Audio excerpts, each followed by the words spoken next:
I guess we'll just jump right into it. Welcome to the Two Dopes podcast, where we talk about doujin ongaku. My name's Veto. I'm DJ, and as you can probably tell, in the last 10 seconds, we also go into tangents where we very clearly establish that we are, in fact, two dopes. There's no denying that. So with that out of the way, what are we talking about? I'll lead in. We are talking about two small EPs. Okay. Show's over. Show's over. Well, everyone go home. Good job. Good effort. What are those EPs? So we have the latest EP from our friends Nekorisu, who in your time, the listeners' time, we talked about just 2 weeks ago. But in our time, we haven't talked about that their previous EP in almost 3 months at this point, I believe. 3. Good lord, you're right. 2 or 3. And this is a month after our Japan trip, so I know you had already met at least one of them, right? I listening back to the audio as I was editing it, you said you had met Risu. Mm-hmm. Isn't it just one person? No, it's both of them. You met both. It's really? Neko and Risu. There's 2 guys. There's 2? Neko does all the arrangements and the lyrics and stuff, and Risu, he helps. That's what it says. No, but there's 2 of them. That's the 2 guys. Wow. This is You were there. You met. We were all together. You know what? I was there. We were all together. I never made that connection because I'm not very smart. Wow. No, I see it now at the back of the what do you call this? Booklet? The booklet? Yeah, I see Neko and Risu. There's no way you didn't you went drinking with us that one time. I know. I did. Those 2 guys. Uh-huh. Those were Neko and Risu-san. And that's Neko-san and Risu-san. I keep saying Neko and Risu-san, but it's Neko-san and Risu-san. All this time I thought no, those are the 2. Well, like I when we talked about the first EP, I was under the impression that Neko was like some kind of character, and that Risu was like sometimes maybe it was 3 months ago. You have the booklet for the Harapeka Neko. Yeah, I didn't see any credits for like separately Neko and Risu. It was just Neko Risu in the credits. Well, now I gotta open up their website and take a look. But be that as it may, now, yeah, that's very obvious. Probably 4 months ago when you met them around Red Taisai, there are in fact 2 members, Neko-san and Risu-san. Mm-hmm. Neko-san is he's a big eater. He's the leader of the bunch. You know him well. On the website, it says he's the bokeh, and oh, that's really good. He does all the arrangements and the lyrics, and he probably does the shouting too. Ritsu-san is listed on the website as the uriko, so he's the salesperson, and he's the tsukomi. So they're the pair there. I did, when we were over in Japan, we did not see them apart from each other, so they're probably good friends. So we're reviewing their newest release, which is called, I got off on a tangent there. But yeah, we're listening to their newest release, Ren to Meri, which came out just last month at Comiket. Mm-hmm. And then relatedly, we are also reviewing Kachi Kachi Yama's newest release, Do Bu Tsu no Uta Go. 5. The fifth in their series of animal songs EPs. I guess you could call that like animal songs. Animals. We've talked about Kachi Kachi Yama in brief previously, I guess, in the last Neko Risu review, but we're going to be talking about their newest EP specifically. So, unless you have any opening thoughts, I feel like we could just jump right into the Nekorisu EP. Yeah, I mean, if you're listening to this episode, I think you've probably listened to the previous ones. I would Thank you. hope. So we don't need to really like introduce or provide any like background for Nekorisu because we already did that. Hopefully. Hopefully. I've already forgotten. But it is 2 members now, Neko. I think in the podcast at this point it's probably incorrect. So if you're listening to this one, Neko-san does all the arrangements and he's doing all the shouting. And the circle is called Nekorisu, but it's 2 people, Neko-san and Risu-san. So Yeah, what a revelation. I've learned something very valuable today. I can't. That's fine. I guess we'll jump into the first track. It's calledえーせーかへてらす. カフェラテバニラキャラメルココア紅茶レモンパンケーキココアマザイカフェオーレショートケーキチンゴカフェラテバニラキャラメルココア紅茶レモンパンケーキココアマザイカフェオーレショートケーキチンゴWritten cutely as the arrangement is of a magical astronomy track, the Satellite Cafe Terrace, Eise Cafe Terasu, so they just wrote it cute and in hiragana, I guess, because it's, they wrote it as kahe instead of cafe, so it's Kahe. a joke, I guess. It's childish, which is their branding. Yeah, exactly. It's very on brand. So, what's the biggest thing that stands out as soon as you kick things off? Well, the production is already miles ahead of what it was just 4 months ago when they released Harapeko Neko. This sounds better, a lot better. Mm-hmm. And then, oh yeah, there's guest vocalists. wahoo! That I might regret saying it, but who can actually sing? They can hit notes. You're not wrong. You're not wrong. So on this track you have Gakubuchiku's Natsu, who I guess we haven't mentioned before on this podcast, but there's definitely like 3 degrees of separation between us and that circle. I've had the great honor of having a song covered, and Natsu did vocals for that cover. Wow. So, I don't actually think I've met Natsu-san. Not even at like Comic-Con? I'm not sure.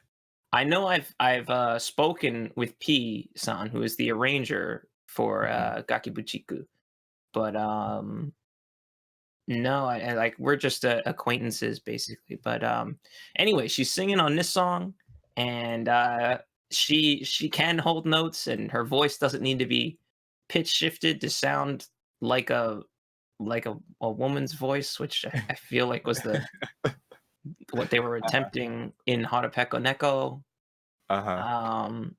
And she can hit the high notes. She can sing to pitch, which is good. The one thing I do want to say about this is, the production is a lot cleaner. It doesn't sound like the guitars don't sound like total shit. The drums are mixed better, but like the mix balance still isn't right. Like if you have the songs open right now, just jump ahead to the 2-minute mark and listen for this like extremely loud like sample that they use a couple times. I was just about to point that out, that the use of samples, he's really getting cute with it. Well, yeah, this is like these 8-bit, the chiptune samples, and this is like a personal thing, but I'm not a huge fan of just throwing in 8-bit noises arbitrarily. But that's because I was in a chiptune band, and we programmed all our stuff. We tracked it all ourselves. So yeah, it probably just personal bias, I guess. I think it doesn't really add anything, like in terms of like my enjoyment of the song. But I get, it's kind of silly. I had a chuckle. They threw in the mattress spring squeaky that's so prevalent in the Jersey club genre. Really good. Wait, what's that? Where Jersey club? It's kind of like a house electronica, etc. When you get crucified for misdefining that. But yeah, really, really cool genre. But yeah, it's basically in every song they'll throw in that bed squeaky sound effect. Huh. But yeah, It anyway, wasn't like that.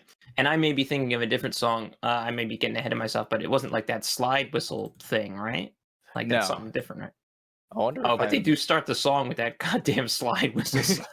I just opened it up and it's like wee wee. I'm like, come on, guys. Yeah, but I mean, like that's the thing. It's like it's silly and it's on brand for them, so I get it. Speaking of silly and on brand, let's listen. Let's take a look at the lyrics. I'm gonna open Oh up. hell yeah! I'm gonna open up the booklet right in front of me and read some of these lyrics here. Yeah, let's take turns. Oh, okay. Cafe latte, Vanilla, caramel, cocoa, kocha, lemon. pancake. So clearly, Neko-san literally it's just food. I know you can't look at the but it's just shortcake, ichigo, pancake, nama cream, banana, bingo, chocolate. It's just Yeah, it's accompanied by cute illustrations. it is it's just copy pasted MS Paint illustrations of food, and I know we talked about it last time, but they're circular. They're very circular. But Ren and Mary have squares for bodies, so it's we got some angles, some right angles here. I want to say it was created in maybe like Illustrator, because you can like copy paste like shapes and objects. Either way, it's jokes. It's still jokes. I know we said this last time, but like definitely Harapeka Neko sounded like a joke, and this still sounds like a joke, but it sounds like a better produced joke, Yeah, and it really gives off the feeling that they really are like self-aware. They know what they're doing, but now their production is catching up to their self-awareness. Right.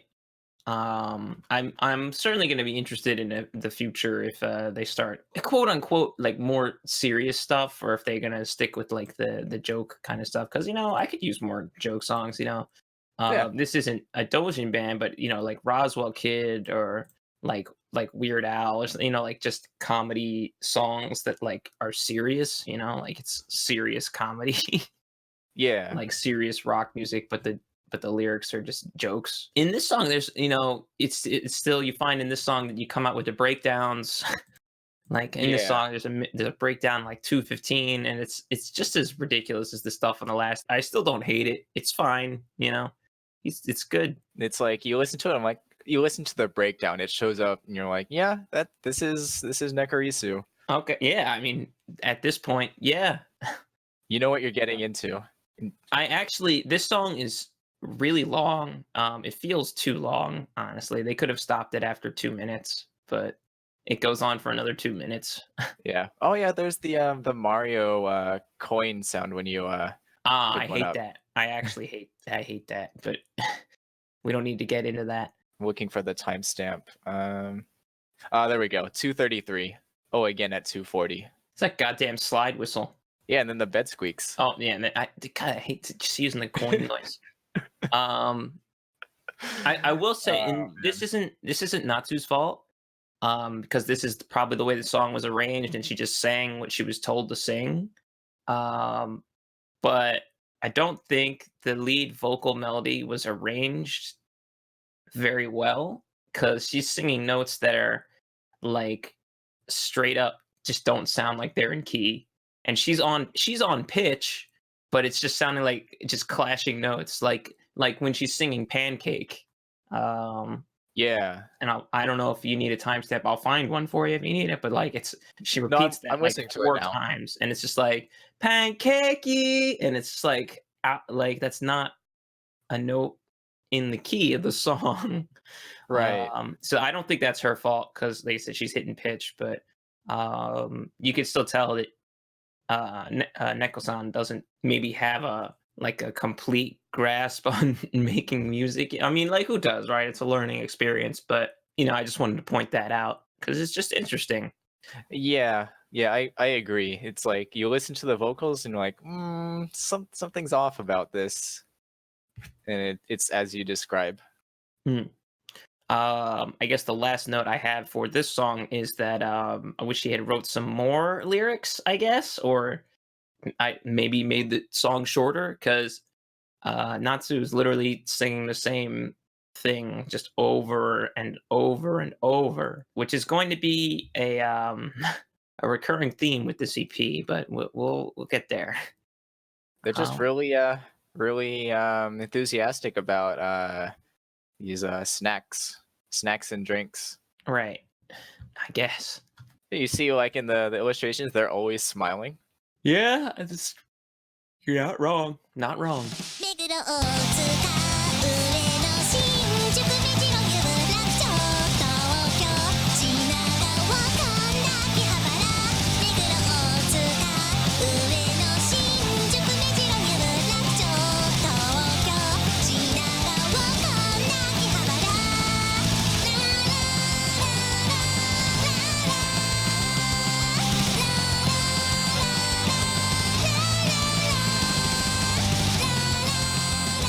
So we'll move on to the next track, which is called "Den sha po po," What's which popo? is it's literally onomatopoeia for choo choo, Oh, or really? like the chugging of a train. So it's just Oh like my god. it's Train choo choo. not even like a den sha po. So I was just going like like choo choo train, or just like Oh, yeah. literally the onomatopoeia for like like choo choo, like that, like it's just it's onomatopoeia. No, I So I think don't choo know choo how to. train is great. Oh, choo choo, That's just a calling it choo choo perfect train. yeah, that's a perfect translation. And it's an arrangement of course Hiroshige 36, which is the Neo Super Express from retrospective 53 minutes. Yeah, good melody. The first note I have is actually wait, I actually like this song. Um It's and good. that's true. I do like this song. The lyrics are still really rough, or I should say the production is still rough and the lyrics are still not good because the lyrics are just listing stops on the Tokyo Metro. I don't know which line, if any specific line is being drawn from, but it's literally just stops within Tokyo, like within the Tokyo Metro. Yeah, probably just Uh, one of the JR lines. Probably, but I didn't dig into it that much because I don't care that much. No. But this song almost has like a hardcore punk, especially with Utai-san just going like with those la las. Do you have any info on the singer this time? Outa ga suki na Utai-san. Only her Twitter. Oh yeah? Yeah, Uta ga suki na Utai-san. She's just an utaite, I guess. Oh, okay. Like her Twitter just says karaoke toka band toka de o utateru no de. Well, that's accurate. That's what she's doing here. Yeah, like she's just singing the song. So I don't know. I didn't actually bother to look up her other works, if any. I guess I should have, but I'm not too I like her voice, but I'm not like curious. I'll Mhm. link her Twitter in the obviously all the links are going to be in the description for this podcast, but I don't know any other work she's in. I'm actually taking a quick look now. Yeah, because the last one, Natsu, like in parentheses, it displays, the circle that she's involved in, Gakubuchiku. But Yeah, this time, Gakubuchiku. there's no like circle associated with Utai-san. Right. So I don't really know anything about her, but I do like her voice here. Yeah, it's not bad. It's nice. But once again, the lack of different lyrics and just the repetition. The song is longer really than it needs to be, in my opinion. There's a little bit of like variety. Like when the second verse kicks off, it's like the first one starts in double time. Well, yeah, I mean the drum like it's like it goes from it like does a like a double time kind of thing instead of just the first verse. Yeah. The vocals, it's like the same vocal melody, it's the exact same lyrics. I don't know. I like it. You're right. It basically like repeats the vocals in its entirety or repeated like 4 times. Yeah, I know. But yeah, I actually like this song. So Yeah, that's really my only like I mean, I'm not really gonna listen to it a lot, if ever. But uh-huh. as far as like the other, 6 songs that I've listened to from them before, the 6 songs that I've listened to before this, this is the best one. You know, Yeah. it Yeah, is listenable. it's solid. My only our only quibble is that it's like repetitive. Yeah. It's regarding the lyrics. So Mm. we go Yurakucho, Tokyo, Mm. then it goes Shinagawa and then Mm. Kanda. Mm. But since she sings it so like closely together, it goes Shinagawa Kanda, and I can't help but hear that she's singing Wakanda. Wakanda. I haven't seen Black Panther. Me neither. Oh, okay. Wakanda But forever. Wakanda forever, baby. All right, let's mosey on to the next one.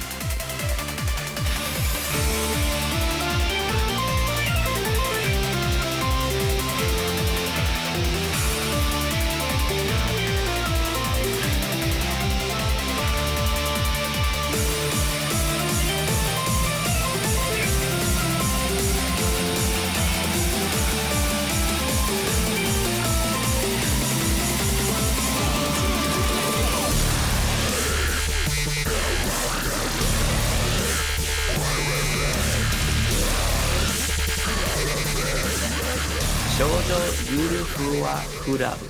はい。Girls Relaxation Club, which is, of course, an arrangement of Shoujo Hifu Kurabu, a girls' sealing club or secret sealing club from Ghostly Field Club. It's an instrumental, and I remember in the last Nekorisu review, you talked about wanting. It's like, why don't you just do this electronic stuff? Yeah, And here we go. This is and basically a whole instrumental electronic thing. Yeah, and I maintain that I think his style, his like composition style when like going for like the electronic stuff is more interesting, and I think like better in general than the like rock or the other thing. That's Huh. just my take on it. Right. I enjoyed those parts more. I don't hate this song. It's I don't think it's like great or anything, but I don't hate it. It's just an instrumental. They're just build ups and then like electro rock build ups and then just straight up metalcore breakdowns. Yeah, Like metalcore with the and that's wubs. that's the entire song. I think the good thing is that it ends nice and it's 2 minutes 19 seconds, so it's in and out, no biggie. Right. That said, we can probably jump to the last track, right? Yeah, not a whole lot to say. Yeah, it's not a whole lot to say for this, but we'll.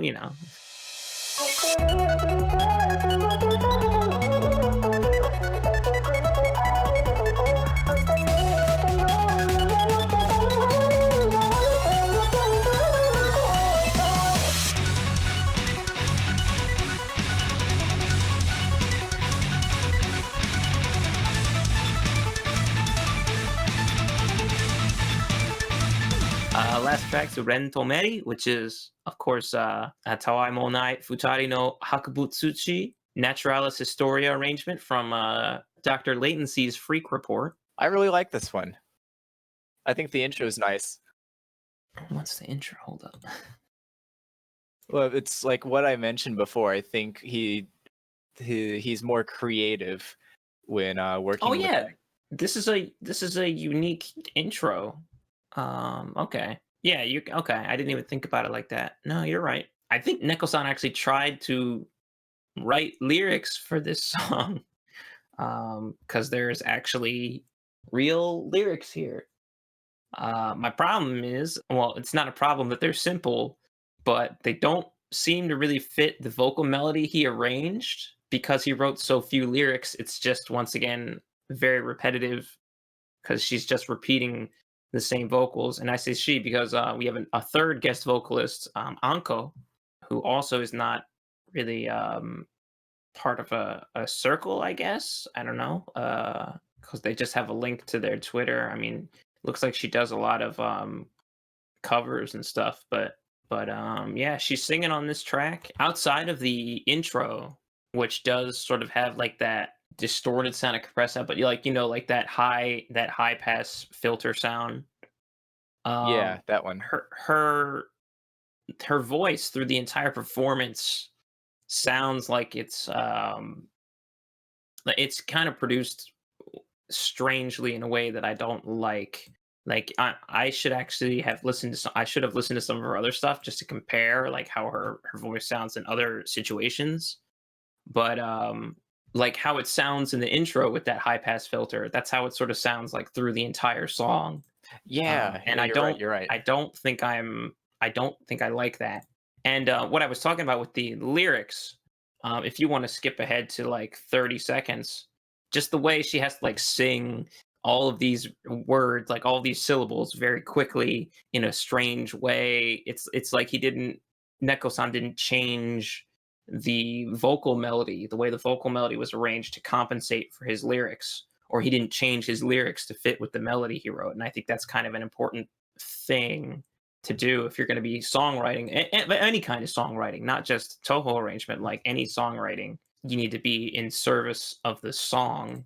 Like, do you hear that? Are you listening to this line? At No, no, 30 seconds. Yeah, that specific part is trying to like squeeze a lot into like I'm not really sure what kind of like timing, like Right. It's just fit the words. Like it's fit the words into this like like half a measure. Do your yeah, best. and I don't know. That's what I gotta say. Like it's not. There have been worse Nekorisu songs, so we can say that. But like, there's still. It's short. It's a short song. It repeats itself still, but it's also another like 2-minute song. So I'm fine. Yeah, I'm chill with it. I think attempting to write actual lyrics is fine too. They're simple. It's nothing like groundbreaking or anything, but yeah, like it's just some lyrics about being together with you and passing time alone sucks and that's kind of stuff, which is what a lot of Renko Maribel songs are about, I guess. Right. But like you gotta start somewhere, so we have some lyrics for this one, Yeah, maybe we'll inch ever so closely towards serious arranges, like what you said you're interested in. Seeing where this train wreck is a rolling, I want to see. We'll keep on reviewing the Nekorisu stuff as long as we keep getting them. I'd say they managed to put out a decent amount of the fires on this train wreck. No, I mean this is so much better than Harupeku Neko. I was actually surprised when I listened the first time. Like, wait, like this doesn't sound like trash. It sounds like a bad demo still, but it doesn't sound like trash. That's all I really have to say about the fourth track specifically. So I just have some final notes, unless you have anything else to say. I think I wanted to. I just remembered. I didn't take any notes. I wanted to jump back to track 3. When the melody kicks in, it seems like it's just like a 1-for-1 copy of like the source melody. Like what's going on in the background with the keys. Probably. Which is fine. I just thought that was interesting. I mean, you can do that if you want. Like you can take a MIDI that someone else made and just drop it in and change the instruments and the tempo and everything. Like anybody could do that. So yeah, easy peasy. Not saying that that's what he did. I don't know. I didn't make that connection because I'm not as familiar with this song. Oh yeah, I'm not at all. Yeah, it's Shoujo Hifu Kurabu. So I'm not a huge. I don't listen to Toho music anyway. I don't either. I listen to like the same like 5-6 albums, and that's it for my rotation. So no, that's true. But yeah, I mean, in conclusion, this is just miles ahead of the stuff they released just 3 months before, like 3-4 months at Rei Taisai. I'm not repulsed. What's that? I'm not repulsed. Yeah, like this is listenable, and I think that's what happens when you keep when you keep working at your hobbies and stuff, like in the beginning, your improvements are going to come in leaps and bounds, like this sounds so much better. It's wild. We get like basically a front row seat to this musical progression. Yeah, like literally, because we know them Yeah. and have met them. A big part of the song sounding better is like certainly the production. Like the guitars don't sound bad, and they're also mixed lower, so they're not like in your face how bad they are. But the drums are mixed okay as well. Like it's passable Dojin production. Yeah, and But I using appreciate. people like calling in people who can actually sing a note without being like super pitch shifted also helps a lot, making these songs listenable. Oh, absolutely. You'd still struggle to call this EP like good, but it's definitely just so much better than Harupeko Neko. Yeah. I have a little nitpick about most of the songs actually, is that like it seems like every song sort of just cuts off before they let the reverb tail of the drums fade out at the end. So it just like cuts at the end of every song. You can hear like just the song, the part where they stop bouncing. They didn't let the reverb tail fade out. Just for example, if you skip to the end of the last song, Oh yeah, that it does stop rather sort of abruptly. does that in at least another song, but I think it does it in all of them. Like they just bounce them without giving any space to the reverb tail. So I don't know. It's not a huge deal. It's just a nitpick.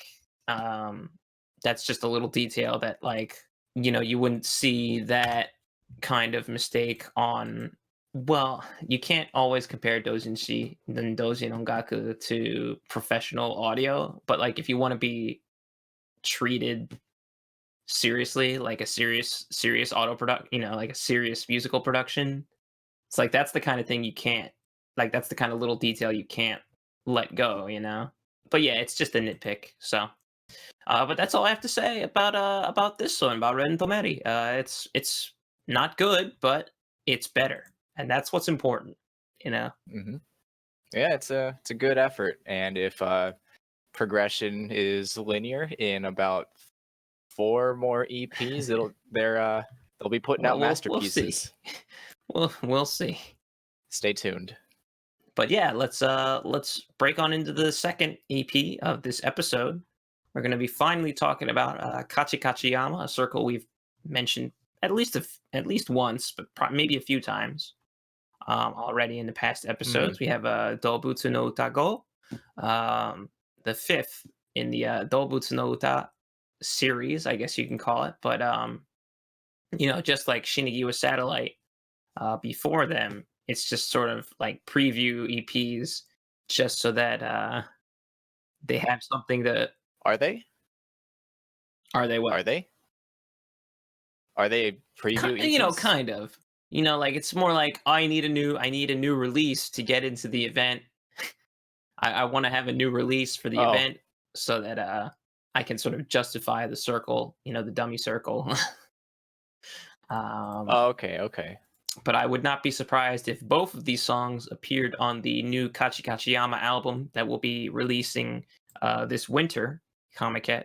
I don't know which songs are going to be on there. I think when we spoke with Kachi Kachiyama-san, it was going to be 10 tracks. And, there have been 5 EPs, and, they've all had 2 tracks each. So, we'll see. But, Kachi Kachiyama also had a track on the Let's Change the World End compilation that Squall of Scream put out, I think, last year. At the end of last year, or maybe the beginning of this year. Maybe at Ray Taisai, maybe. But let's see. I guess this 5th EP is the first one to feature virtual YouTuber Amane Kyoko. After the sudden departure of Squall of Screams Michizane, and I think we talked about that a few episodes ago.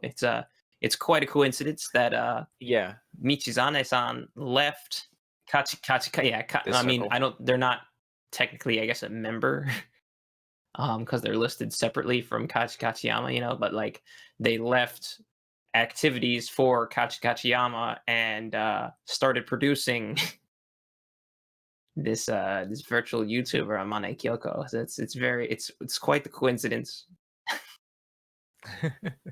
I mean, you haven't seen them in the same room together, have you? So I think that's really the only thing I have to say about it specifically. Lead vocals are provided by guest vocalist Marami Pop, very very well known, very famous. She's been in the game Over for a like over a decade. It's decade. crazy.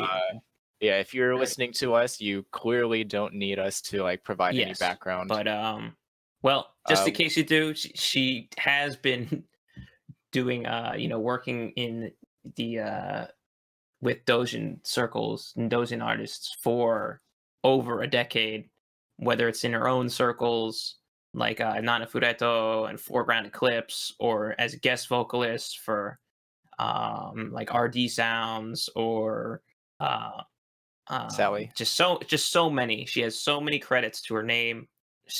Honestly, she's probably like a legend, basically. Oh, absolutely. I have no doubt that she has that status now. Great voice, great range of voices and pitches. I guess the only thing you can say about her is because she is so prolific. I'm Some people may have tired of hearing her voice all the time, which I mean, I wouldn't say she has a super unique voice. When you compare to like maybe like Buta Otome's Ranko or Yeah, whoa. or like Are you familiar with Nanahira? yeah, of course. Yeah, definitely very unique. No, yeah, like super unique vocalists, like super unique voices. Like Marami's voice doesn't, I don't want to say not stand out, but like it's not it's not extreme anywhere. Like it doesn't have an extremely unique timbre, I guess, is maybe what I want to say. But you can definitely tell when she is singing, just because she has sung so many songs that you've definitely heard songs sung by her, so you can pick her voice out. But it's not. Do you know what I mean? Like, Yeah. I get what you mean. it's hard for me to describe because I never had to actually talk about it like that. But anyway, she's a master vocalist. She can sing her own harmonies, that kind of stuff. Like, Yeah, which is very apparent. according to her bio, she played trumpet in a ska band before she started Dozing Works. So like she's been in the game, for a while. Kachikachiyama themselves is a mystery. No one knows how many members are in the circle. Yeah, they got a cute website, but no like, they only credit Kachikachiyama with like all this stuff. Right. And of course, Low of Register 6 does the production for them, just like he did for Shinigiwa Satellite. I think that's really all we have to say about. Oh, well, I guess we could talk about the illustrator too. Do you follow them? I feel like you've asked me that before, but maybe I do. I will say I love. Yeah, we definitely talked about them because like I was like, oh, I love Clown EP. I love that illustration. I am following them now. Is it Mame Minato? Takanashi Minato. Minato-san. Okay. Have they done all the illustrations for Kachikachiyama so far? I think so, yeah. I think they have, yeah. I love the style. It looked great. Like the illustrations are super clean. And Isn't cute. there a Shinigiwa Satellite T-shirt with them as the illustrator, or am I thinking of another? Probably. And I'm pretty sure they've designed the new Kachikachiyama T-shirt that that the group teased a few days ago. Now I'm gonna look it up real quick. Yeah, I will too. Let's see here.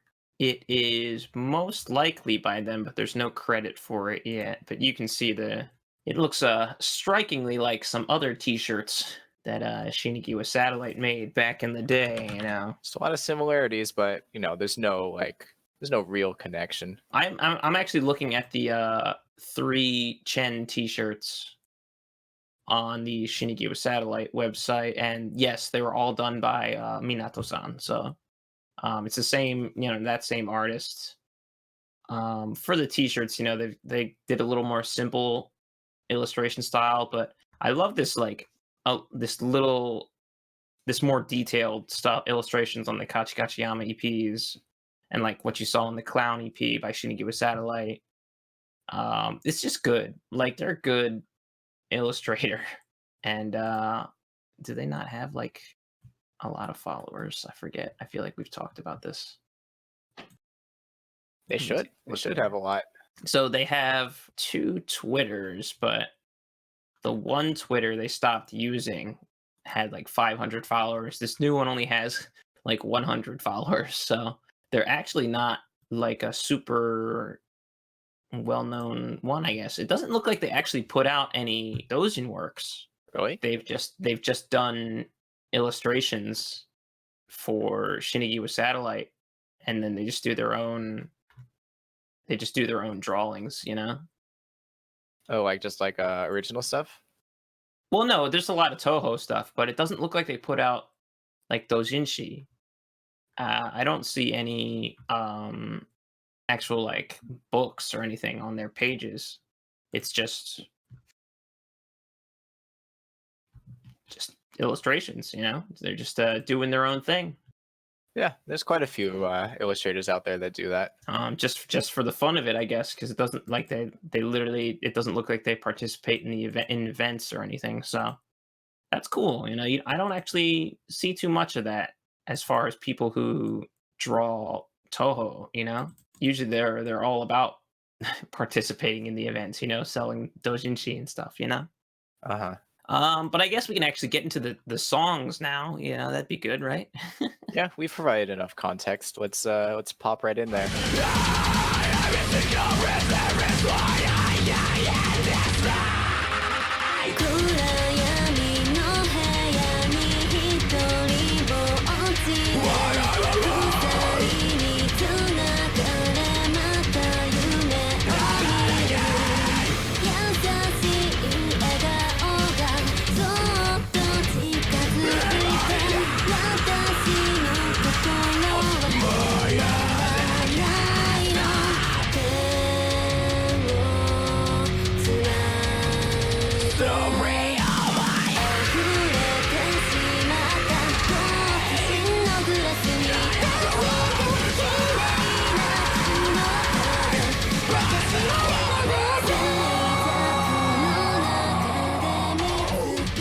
We have the first song, Hitori Bocchi no Uta, Solitude Song, or the Song of Solitude, if you want to call it that, you know. It's UNOing. You can't stop UNOing, right? Yep. It's forever. It really is. You know, if there's one song that people are going to know if they don't listen to Toho, it's probably UNOing. So you got to respect it in that regard. Yeah, like. I wonder how many views the Ronald McDonald one has. What? Yeah, you remember? What are you talking about? Dude, are you kidding me? The Ronald McDonald Insanity video? It's got 13 million views. I have no idea what you're talking about right now. Are you kidding me? You're not familiar with like the old Nico video like Mads? I know of Nico video Mads, but I don't know what you're talking about. Oh my god. Let me send this over to you. Yeah, just send it to me and I don't think I've seen this. Wow. Okay, I guess it's just me that's extremely online. In the heyday of like Nico video, I was just really into like their memes. Let's see how old this video is. At least over 10 years old. Let me see here. I think it said 2008. Well, the YouTube video is 2008. The Nico video is, well, I can't tell because you need Adobe Flash Player, I guess, and it's not. Nico video is saying my Adobe Flash Player is too old and I can't install it. All right, I'll take the bullet. Just look at the date for me. All right. Oh, January 1st, 2008.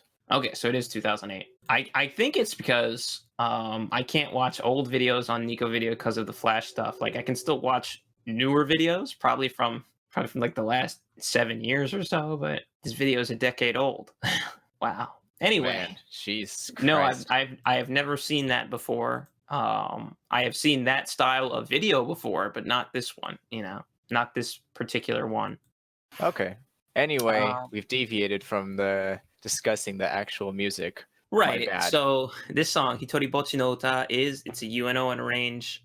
It's fine. It's drop B. Honestly, the more I listen to it, the more I like it. I don't think I liked it to start because it's always just, oh, it's another UNO and arrange. Great. I like the riffs. And they're They're fine. fine. I like the Um, tuning. I live and breathe drop B. he only had, I think he only has a 6 string, right? Or does he have a 7 string? I forget. We were at his apartment. I just forget already. I think he has a 7. The only thing I have to say, like, it just feels UNO and ranges are always tough for me because, like, this just feels kind of weak because that you hear that chorus melody and it's also in the verse. It's just it's the UNO, and so I don't know. The song's fine. It's UNO, and so if you're as sick of the song as a lot of people are, maybe you're gonna be like, oh, it's UNO, and I think for me, it's like whenever I catch on that a certain range, they're very clearly arranging UNO, and I think from then on, I sort of concentrate on okay, let's see how they work with it because it's so iconic that you gotta be creative with it, right? In order for it to be interesting, really. Yeah, of course.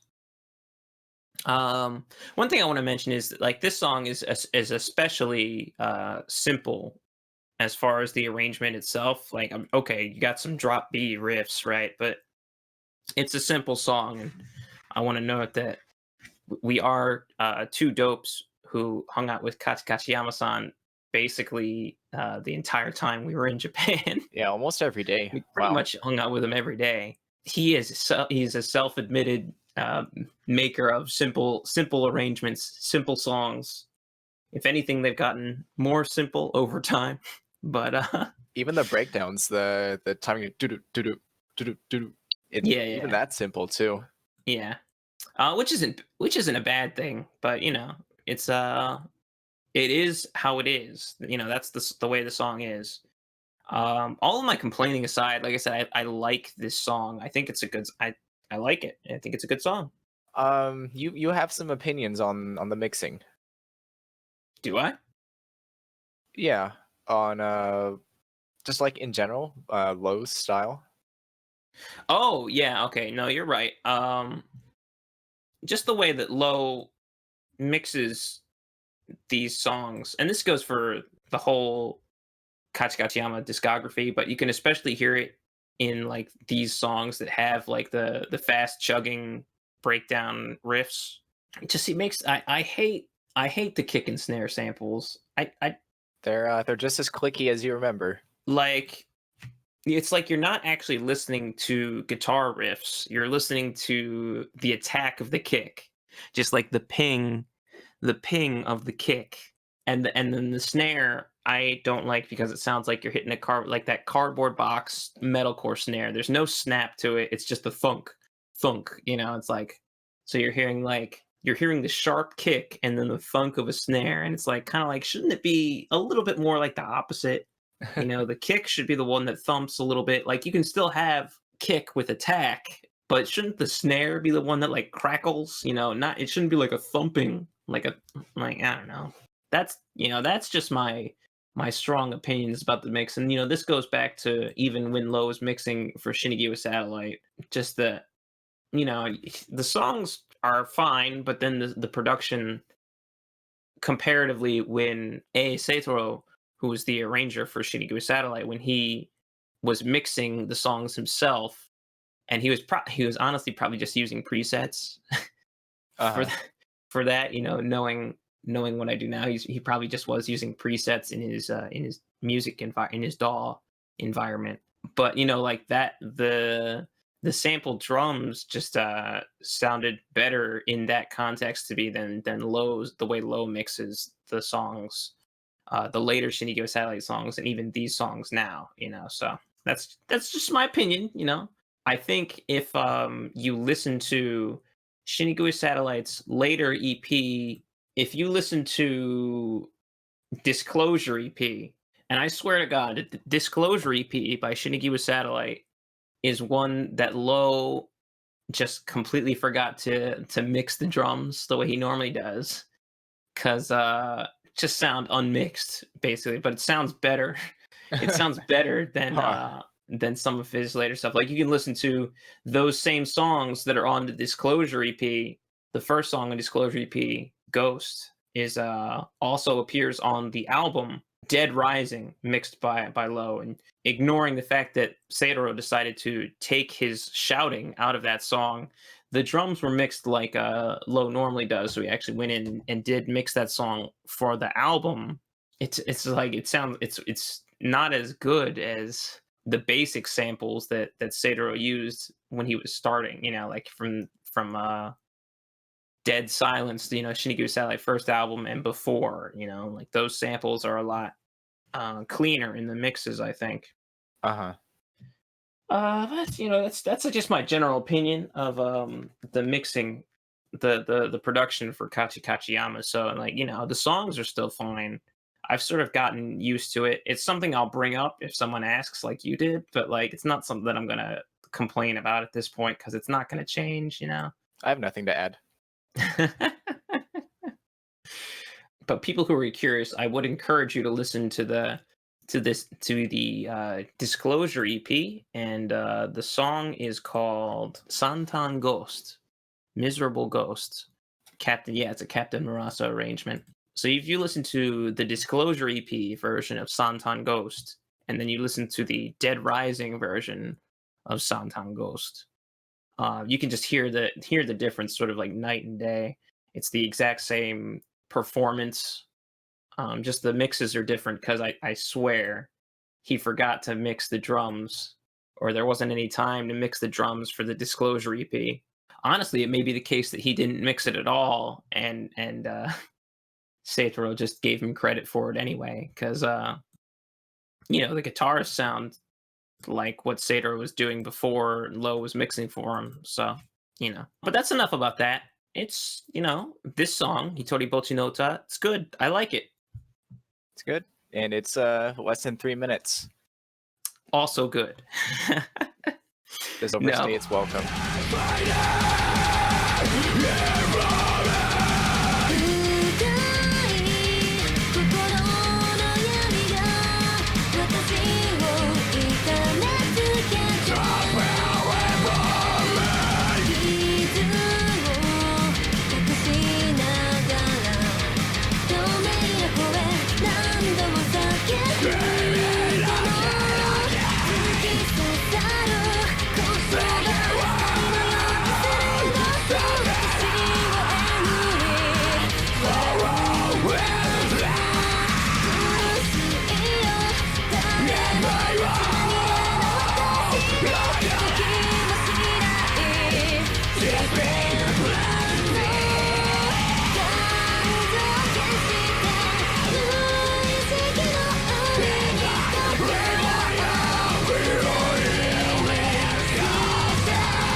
We have the next song, which is called Kiraware. Hi. Kiraware Mono no Uta, the Hated Ones song. Kiraware Mono is someone who's like unpopular or hated or shunned, that kind of thing. And of course, it's a Last Remote arrange, a Koishi arrange, because Koishi's on the cover, so that is clearly the intent here. Although Last Remote, I believe, is the stage song. You're right. I'm gonna just stay right. I'm not a huge fan of this song. It's kind of long. It kind of meanders a little bit. I'm gonna like, okay, it's in 3/4 for part of it, but that's because Last Remote is in 3/4. This song having that, the 3/4 parts, like the 3/4 breakdown, doesn't really impress me, I guess. Especially since Shinichi Satellite already did this with their own Last Remote arrangement, Oh, did they? Did they now? Yeah. They do it better? Oh, yeah. I think it was a better song, yeah. But one thing I want to say, and this might be why, is so just like Michizane-san before them, Amane Kyoko-san, doesn't have any restraint. There's no restraint. They literally cannot stop screaming through the entire song. And it feels like they're just trying to fill up as much space as they can. Cannot stop screaming. They You know literally what? You're right. like they can't stop. And I didn't say anything in the first song because it's not as bad in Hitori Bocchi no Uta, but in this song, it's just it brings down the song just how much you can't even hear Murami singing because Kyoko doesn't stop screaming.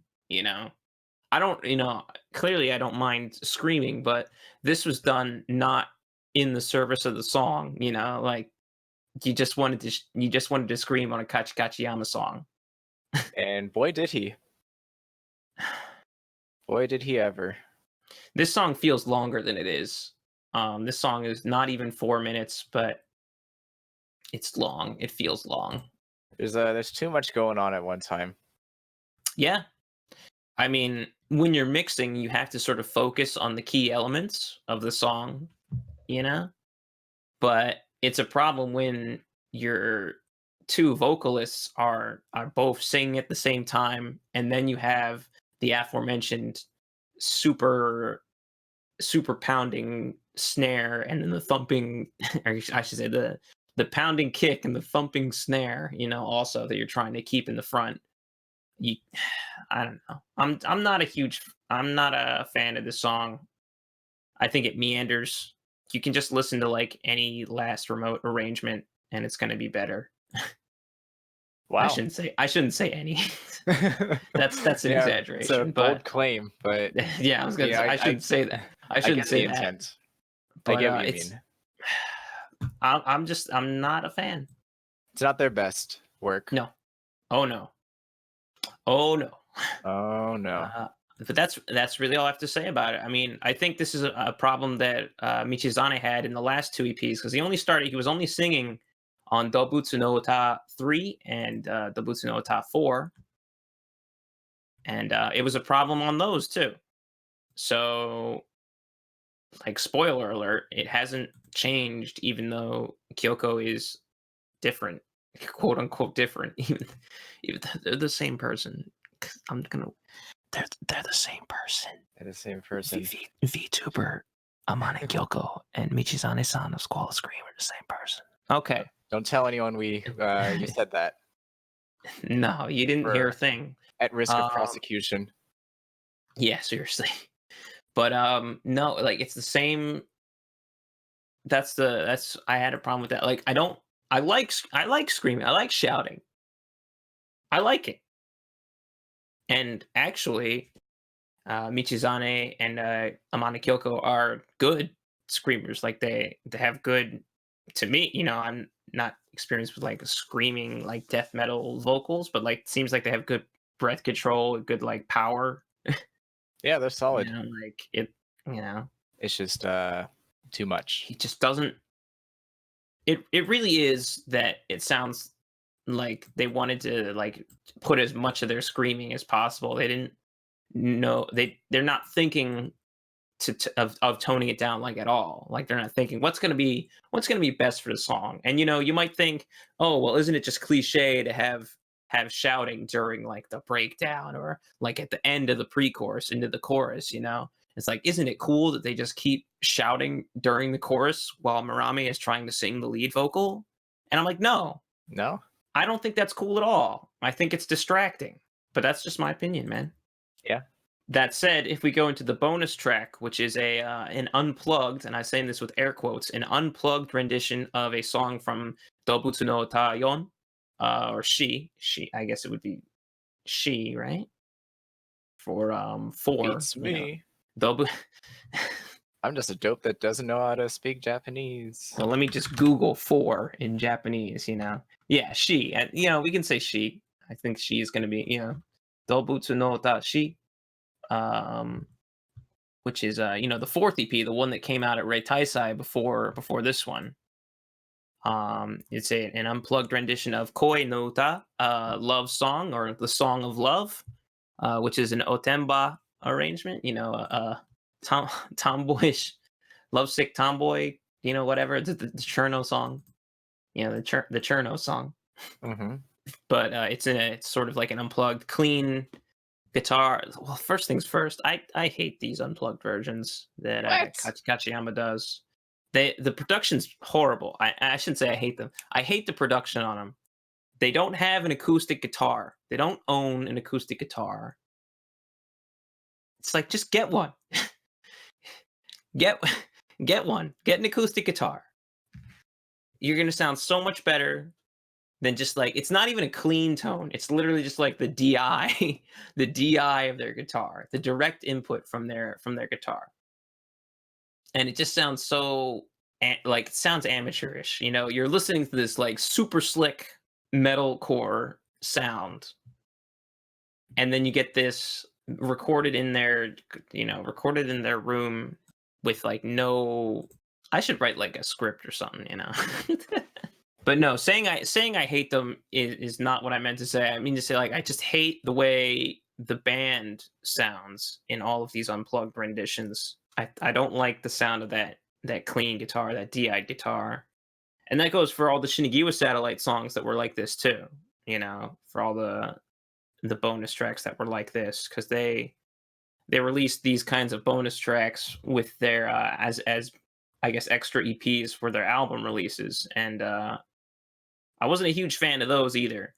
But what I can say about this song is if you compare it to the and this is with air quotes as well, the band version of Koi no Uta that came out, on Do bu tsu no uta on the fourth one. This unplugged version is so much better than the original, like the full band version that came out on the EP. And this is because of the aforementioned Kyoko Mane and Michizane-san have no restraint. They have no restraint. Like, this version is so much better when you can actually hear Murami and her backup vocals during the chorus. This version sounds amazing, in spite of the horrible band sound of the guitars. Like, in spite of this bad guitar tone, this song is way better. This version is way better than the band version from Rei Taisai. How should I put this?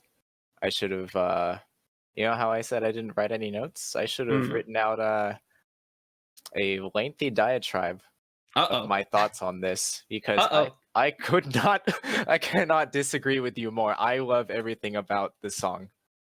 I love the guitar tone. The song sounds great in spite of the crappy guitar tone. I like the guitar tone. It reminds me of like the other podcast is over. We've got to take this to the streets. No, I'm flying over there right now. We can't reconcile this. Sorry, guys. The podcast, just got to end it here. No, I mean, if you have to take a little time to gather your thoughts, No, I mean that's. I don't really have any like detailed thoughts other than like I like it. I like it a lot. I think the guitar tone being like amateurish kind of is like endearing to me, and it kind of like other post-hardcore bands that use this sort of cleanish tone. It kind of reminds me of that, maybe a little bit like La Dispute. Yeah, I mean the vocals, I think we're in agreement that the vocals are great. Murami, just kicks ass in every song she's featured in. Yeah, it just came as a kind of a surprise that you just didn't like the production. I guess just like in contrast to how much I like it.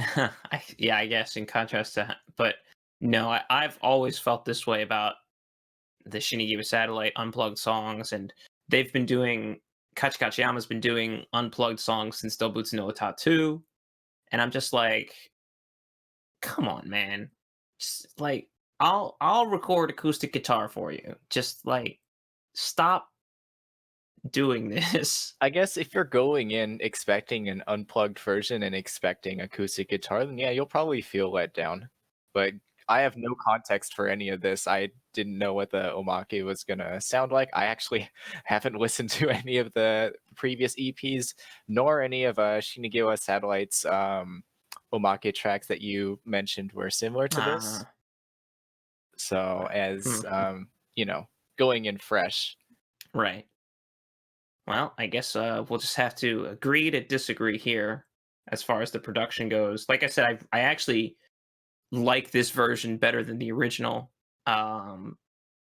It really just goes to show you how too much screaming might not be the best thing for your songs.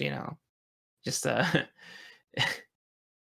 it's actually ridiculous. I know, and I said like, hey, maybe you should listen to Koi no Uta 4, or actually Koi no Uta on Dobutsu no Uta 4, and you can really contrast it there. Really, that was just like listen to it because then this version's so much better, just without Michizane entirely, because Michizane did the vocals for the I guess the band version of Koi no Uta, and it's just like without him, this song is just so much better. This is actually probably going in the like top 3 songs by Ka Chi Yama. Even considering the wealth of screaming going on? No, like this version. This version's better than the original. I don't want to listen to the original now that this one exists. So for the record, I think the best Ka Chi Yama song, and there are only like 10 songs by them. 10 or 11, I should say 11, because there's a song on the compilation, and then they have these 4 unplugged versions. So 15 songs total. Their best song is the second song on Dobutsu no Uta 1. The first EP, which was the Crow's song, Karasu no Uta. That is, in my opinion, their best song. Which I am hoping will appear on the album, because that'd be rough if they didn't put it on there, in my opinion. But we'll see. We'll see what happens. Because it's coming out this winter, and I would like to review it, just the album in its entirety. But yeah, I mean that's really all I got to say about this bonus track. It's great. Probably my favorite song on this EP. It's only 3 songs, the 2 songs, and then this bonus track. And this bonus track is not on the crossfade, so I don't know if I'm gonna be able to actually like sneak a snippet on here. Like I don't know if I want to do that because it's not on the official crossfade. But if I don't, just trust me, it's good. Trust me, it's really, really good. Yeah, so check it out. I guess my final notes for this EP, I know I've already mentioned, they're coming out with their first album this winter, Comiket. I guess maybe I can spill the beans because, basically Ka Chi Yama has spilled the beans that they are Shinikiwa Satellite. Oh, really? When did they announce this? They didn't announce it, but he DM'd somebody. Like someone just DM'd him. Is like, hey, why aren't you Shinigiwa Satellite anymore? And he responded. He said, I'm sorry, I just can't use that name anymore. In English, he's like, I just can't use that name anymore. Basically, he confirmed to at least one person that they're Wasn't the same. This a while ago? No, I mean this was about a month or 2 ago. Really? I feel like I've heard this I don't story. know if the information's like. I don't know, but it's not like the information is like spread, like it's out there, the information is out there, and it's pretty obvious, really. Yeah, it is obvious, but no, it's nothing to make a big deal out of.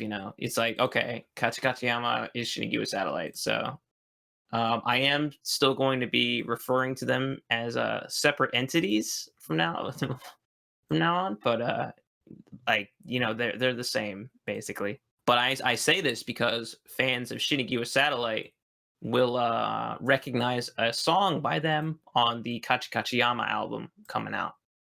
If you recall, and maybe you don't because you were playing a lot of Fire Emblem.